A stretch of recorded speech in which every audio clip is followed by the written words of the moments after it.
Oh man, I need a haircut.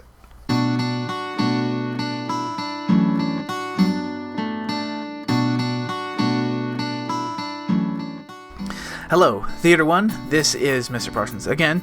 Welcome to week 4, where we are going to be talking about family stories. I've already explained a little bit about why we're doing this, but basically it boils down to family stories are just a connection between me and you and the rest of the class, and they're also where the first stories really came from, was people sitting around a fire telling stories about each other.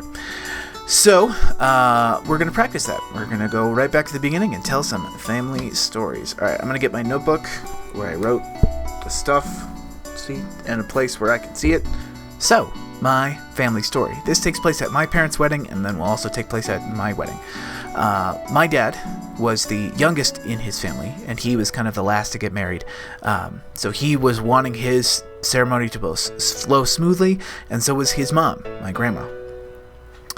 My uncle, who was my dad's best man, had other plans.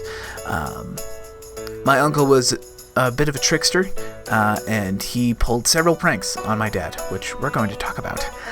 The first prank was he and the other groomsmen all showed up with different colored cummerbunds, which are that big, dumb thing that you wear with suits that you don't really wear anymore. But basically, they all looked bad and out of place, and my dad nearly punched my uncle out of anger, but it didn't happen. That was prank number 1. Prank number 2 was the church was next to a fire station.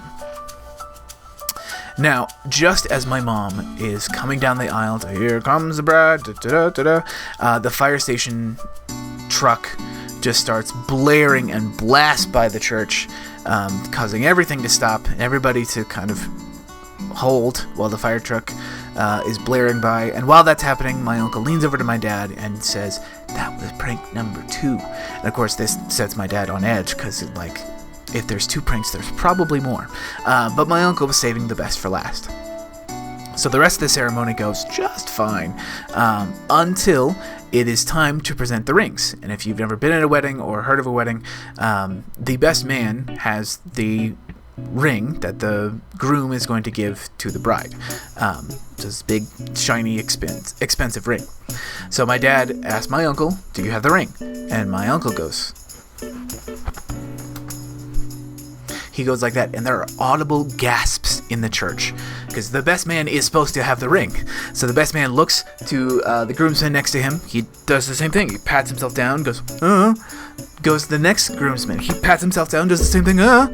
They go to the last groomsman in the line, and he pats himself, and he discovers, and he pulls out from his suit pocket a box of Cracker Jacks, where typically prizes are.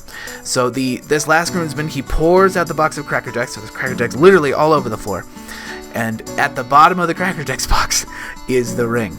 So that passes along up to the groomsman, up to the best man, up to my dad, who is finally able to breathe. And my dad looks over at his mom, who he was worried about that was going to be freaking out about this, but his mom is laughing up a storm. She loved it. So that's part 1, shenanigans with rings. Part 2 picks up 20 some odd years later at my wedding, where I asked my brother to be my best man. It seems there's a pattern here. So I asked my brother to be my best man, and when I asked for the ring during the ceremony, he goes great. And he goes into his suit pocket and he pulls out a hotel key. And I go, and he gives it to me. And I go, "That's not the ring," and I give it back to him. And then, so it's just completely stalling the ceremony. He reaches into his other pocket, pulls out his car keys, and passes them to the next groomsman. He reaches into another pocket and pulls out his sunglasses. He then proceeds to pull out his wallet, his gum, some chapstick, and then finally, in his shoe, he bends down and finally pulls out the ring. And then, of course, the other groomsmen pull out a wipe and wipe down the ring, because it was just in his gross sock. But then he presents it to me, and I present it to my wife, and the ceremony went well. So those are my family stories. A couple of pranks on some nervous groomsmen, or nervous grooms, not groomsmen. So I encourage you to think about family stories. Think about things that might not have happened before you were, or that might not have happened while you were alive, meaning before you were born. Ask your parents, ask your guardians, ask something. Tell us your family story. Cool.